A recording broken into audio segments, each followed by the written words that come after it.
project board. We're gonna do it up and make it float. Yeah, man. Welcome back to episode 3 of the Bob Marley Narrowboat renovation project. In this episode we continue stripping out the boat with endless amounts of charcoal and rubble, and we strip the boat right back to bare metal. And when I say we, I'm just referring to me, because Ben the apprentice has completely disappeared for an absolute wet wipe. I take it all back about Ben the apprentice. I've just spent 5 minutes looking for my goggles. Look where they are. Right, we're going to take out this last wall now over here, and then we've made our way right through the boat, and it's going to be a big clean out and do the last stretch. Let's get cracking.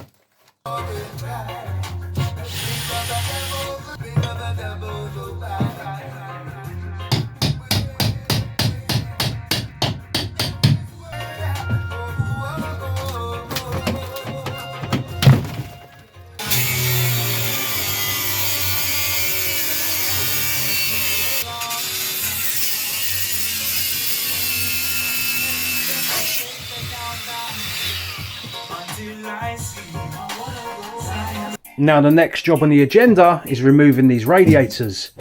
Instead of smashing them out, I'm going to carefully remove them, sand them down and repaint them a nice anthracite grey to reuse on the boat.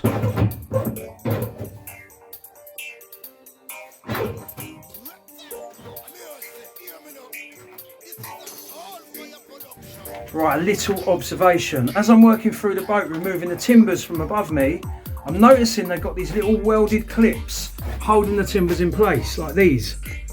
And the timber basically runs down through there and is held in place. So they must have put these clips on after the timber was in place, because there's no way of getting the timber in, which is going to cause me a problem. Let me show you one this way.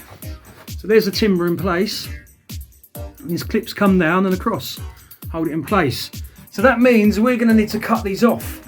And if we cut these off, that means we're going to need to weld them back on. And if we're going to weld these back on to the ceiling above me, that means I need to learn to weld quite rapid.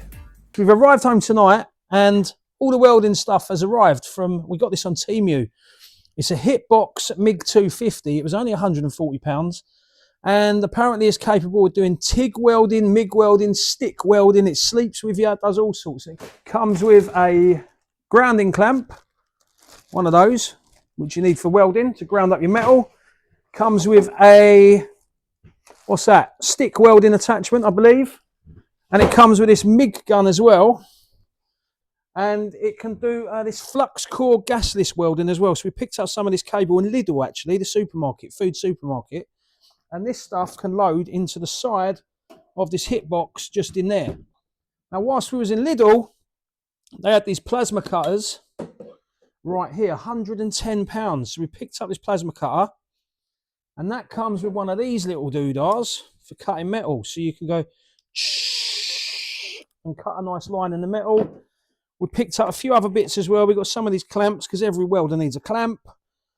We picked up these magnetic things. I thought that could hold the little bits in place on the boat when I'm trying to weld. We picked up some welding sticks, is that what you call them, for arc welding? I'm going to have a little go at that. Picked up loads of scrap metal as well, so we can practice. And we picked up this little bad boy, this welding helmet to protect the old eyeballs from the flash from the arcs of the welding. So let's have a little stab at welding. We've never done it before, all the gear and no idea. I'll see you later. It ain't worked. We haven't even started and we're stuck. So the book, as much as the front's in English, it says operating instructions, safety, profession, quality. I think that's meant to say professional. But the inside of the book's Chinese, and I don't speak Chinese. It may seem like it. So we're just going to have to wing it. So help me, right? This is the grounding clamp. And I think that goes in here. We're going to try doing, oh, by the way, we're going to try doing gasless MIG welding to start with, because we haven't got any gas yet to do normal MIG welding. So we presume that goes in here and just twists in and locks in. But this part, so this is the end of the MIG gun. And it's got these connections here, which obviously go in here. But when you put them in, I can't do this and hold the camera. When we put them in, it obviously screws in. There's this lead here. And I don't know what it does. It looks like a grounding lead. Maybe it's an earth. Maybe it's not. Who knows? Right, I'm going to try and figure this out and I'll get back to you in a few moments. So we've just been trying to load the wire into the welder, and that's this spool of wire here. And it's quite springy. You can see that on there. It's like almost like springy wire. And it felt like as I undone that wire, if I hadn't have held it, it was going to spring everywhere. Now we fed that into the welder down here. This clamps shut. This pops up, and I think you do that up. And it feeds the wire in down to this MIG gun. It should come out the end there once we power it up. Fingers crossed. Shut the door on it. Let's spin it round. Let's fire it up. Let's see what happens. Actually, I'm going to turn it off again because I need to figure out what all these settings are next. And I don't want to press the button on the trigger, the gun, whatever you call it, and it's set up for like arc welding, and it just blows the fuse in the unit here. So we better have a little jump on the YouTube and have another look. We'll be right back again in a jiffy.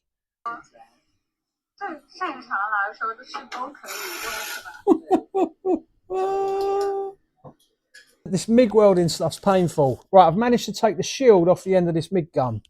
Okay, the shield's these bits here. So I've taken that off, and on the end you can see a nozzle. See that little copper coloured nozzle on the end? Basically, it's these here. Now there's a little hole in the end of the nozzle for the wire to feed out of. But this wire's 0.9 of a millimetre, and these holes look a lot smaller.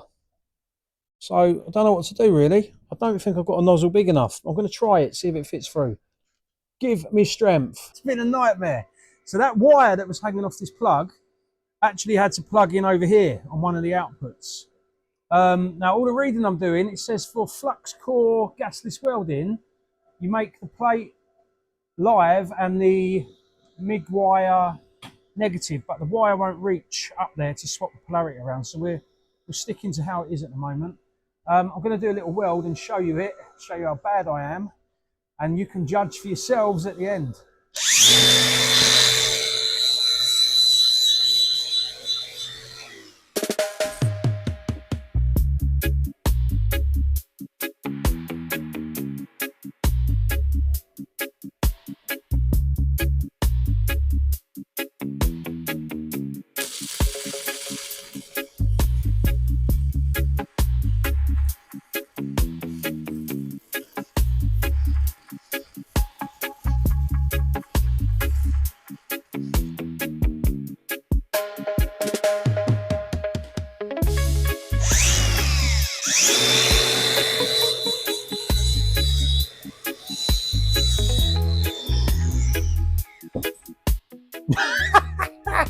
I think we're going to have to get the pros in, get a professional welder into do this boat. Let me show you. So I've just done that weld there. It's not too bad. There's lots of splatter. I think we'll get some gas and some proper MIG wire and keep practicing, but not bad for first go, is it? Now that I'm a professional welder with a whopping 36 minutes experience, I'm going to attempt to fill in the holes on the roof. I do this by grinding them out using a cone bit with a chamfered edge to give a nice edge for the weld to take to, and then I work around and round filling in the hole. Now this is the first time I've ever done this, so don't laugh, but after a few attempts managed to do a very nice job.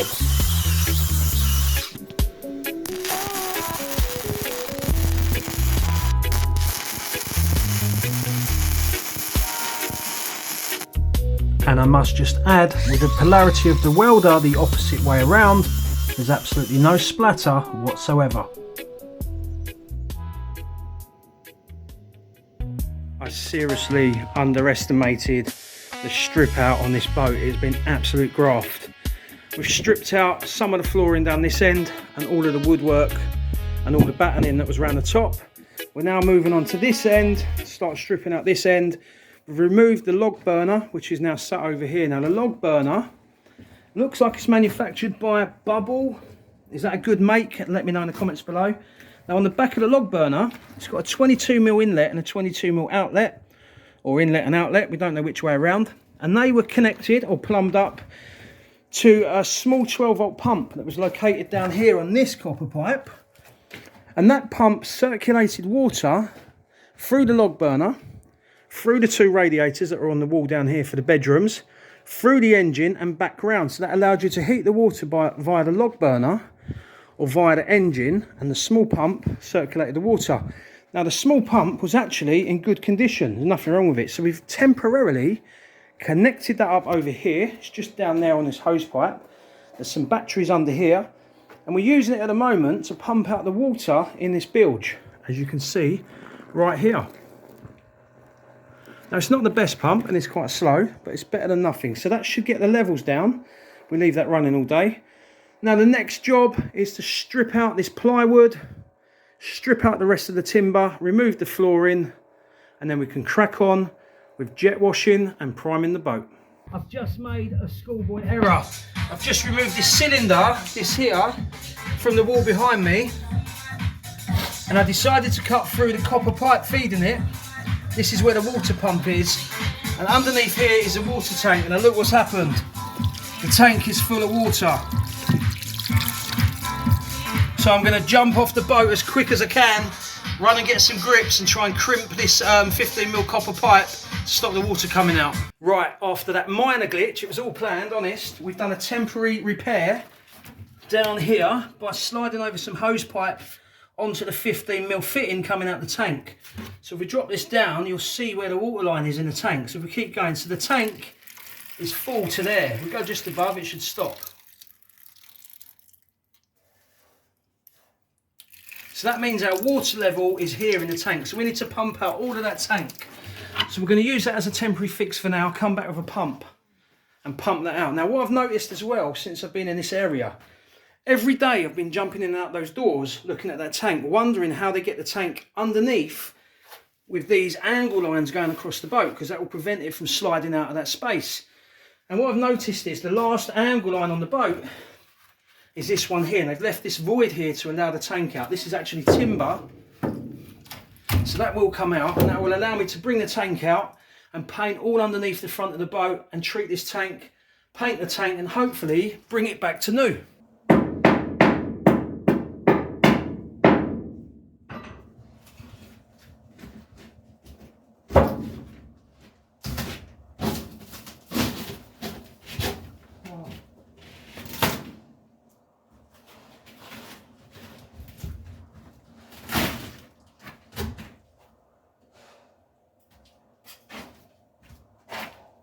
I am so close, the boat is nearly completely stripped out. We're now at the stage of removing this ballast, which is sat beneath the flooring. These are big heavy engineering blocks that help weigh the boat down in the water to stabilise it and stop it toppling over, and you can distribute weight throughout the boat to counteract other things like furniture and the weight of that. Now these blocks are quite high. We've got the beams that run through the boat here, and on top they've got these 2x2 timbers, which we're obviously going to be replacing. I've just put that in to show you. And there's not much room above these blocks and the flooring to get any form of insulation in. Now there was no insulation when we pulled the boards up, and I'm in two minds what to do. I can't take this any higher because in the boat there's not much headroom and I'm only short, so we can't take the floor up any higher than it is. So I don't know whether to take these blocks out and replace them for a lower profile type paving slab to weigh the boat down, allowing me to get about 50mm of Celotex insulation in, or to leave the insulation out. Now online I'm reading that lots of people leave the insulation out because in the summer the floor acts as a heat sink and absorbs heat out of the boat into the water, keeping the boat cooler. So I really don't know what to do, but in the winter obviously you're going to get cold tootsies. So what would you do? Would you leave the insulation out or put the insulation in? Let me know in the comments below. Right, look at this. So the floor throughout the boat is bone dry, okay? So it looks like me and Ben did an absolutely amazing job setting up those chocks. Spot on professional job. until you get to this corner. There's about an inch of water collecting in this corner of the boat. So obviously this chock and this corner was a little bit lower and we didn't get the boat level. So we need to get that pumped out ASAP to prevent any further rust. Oh, and let me show you this. Out this window here, made a little slide for the blocks to go whee to their final destination.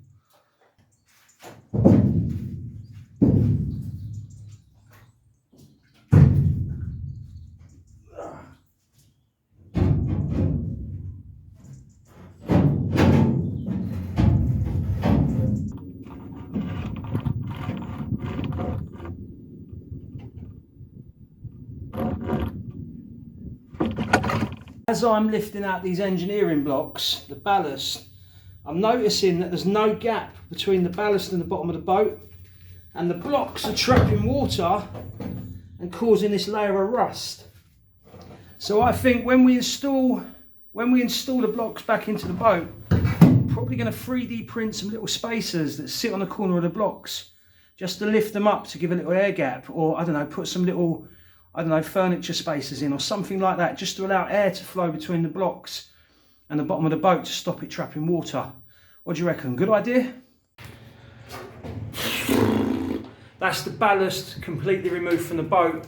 It was frigging heavy. A lot of the blocks were waterlogged, so the weight of the blocks, and after doing them repetitively in and out each window, throwing them out, it's hard work, I'm sweating. Now the last job is to get these plywood sheets off the boat. But Ben, the apprentice, has completely disappeared. What a wet wipe you are, Ben. Now, we're going to crack on now with scraping some of this crud off the boat from the fire. Get as much of this off as we can. And then we're going to jet wash the boat to try and get rid of some of the soot smell. Then what we're going to do next, we're going to grind it down, I'm going to treat it for rust and hopefully get priming. So let's get cracking.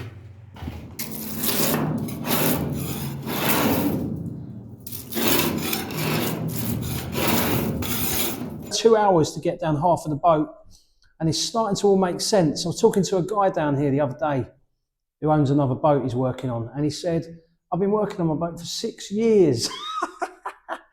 Oh, I had a 2-month window to turn this around, and it's starting to make sense that it's not possible. I'm going to be grey and about 85 years old by the time this is done. This stuff is awful, but let's get cracking and get removing it.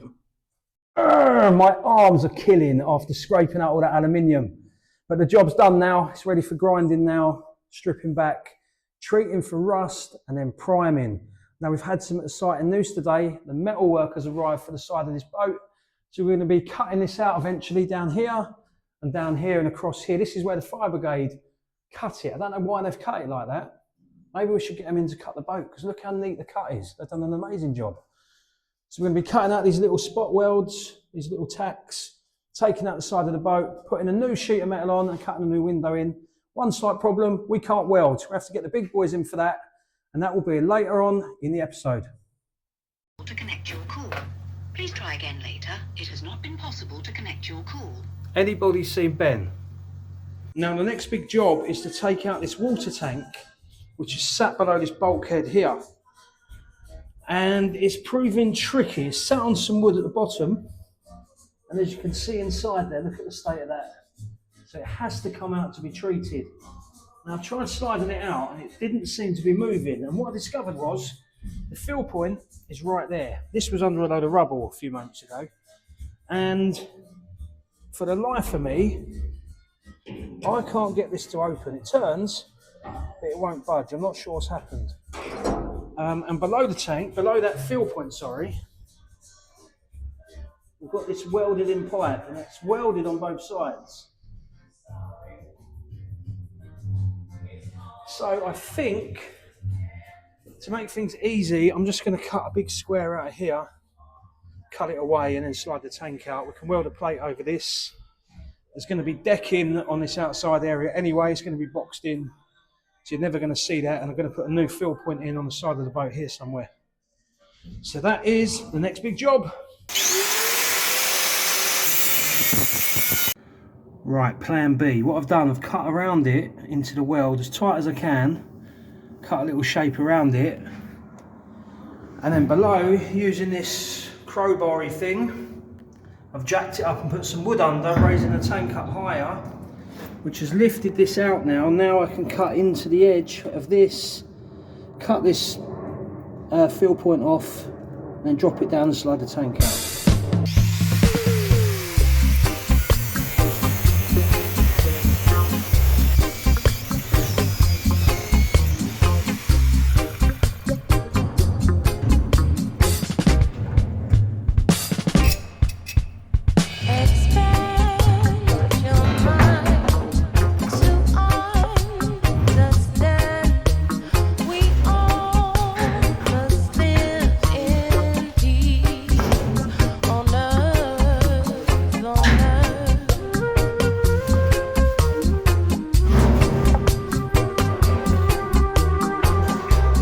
That is the end of episode 3. Make sure you like and subscribe, and join us in episode 4, where we cut the side of the boat open and put our welding skills to the test.